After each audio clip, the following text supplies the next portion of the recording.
How did your practice change after your CHFP training? I went from focusing on individual therapy and couples therapy to having something that was much more expansive and revolutionary. Becoming a CHFP really helped me to think outside of the box and to think about how to reach people in a new and different way. In fact, I think becoming a CHFP really helped me recognize that I was a specialist and I could become an expert in the field in which I had begun to study in sex addiction.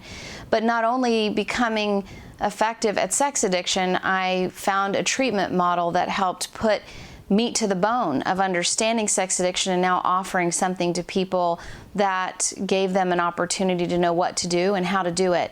And it is highly rewarding to be able to not only teach people, but to help them learn how to navigate the long road of recovery. And being a CHFP has helped me to do just that over the years. Obviously, every sex addiction therapist will not want to become a CHFP. Who do you think would best benefit from doing the CHFP training?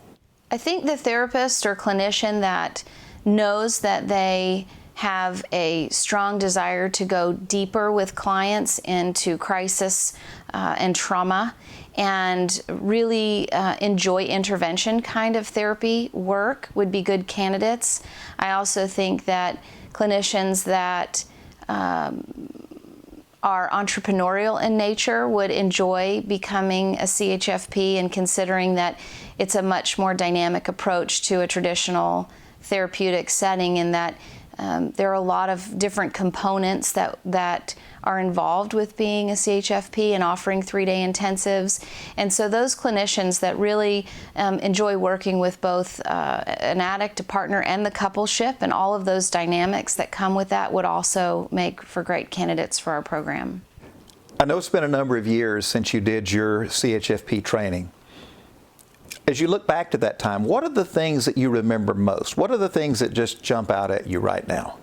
I remember some really great things about my initial training. One was the hands-on approach. I think I actually remember putting in my evaluation that there was nothing like getting to spend time sitting with you, watching you work with multiple couples for many days, live and in person. Most trainings as a clinician are taught lecture style, if you will. And in our CHFP program, we really want to make sure that people are able to get hands-on training. And so for me, being able to actually see live and in person someone do an intensive, the different dynamics, learning how to specifically express our processes, really stand out in my memory, even though it's been many years since I did the training. What are the things that you look for in a CHFP candidate? We are looking for highly skilled clinicians that have not only a heart for their clients and their work, but also have already become passionate about the field of sex addiction and have experience in that, but also want to take their practices to another level. And we're looking for people who are strong in their skill set, but also really passionate about their learning and their growth opportunities as a clinician. Tina, you're now the CHFP trainer and certifier. What do you see in the future for the CHFP program? That's a great question.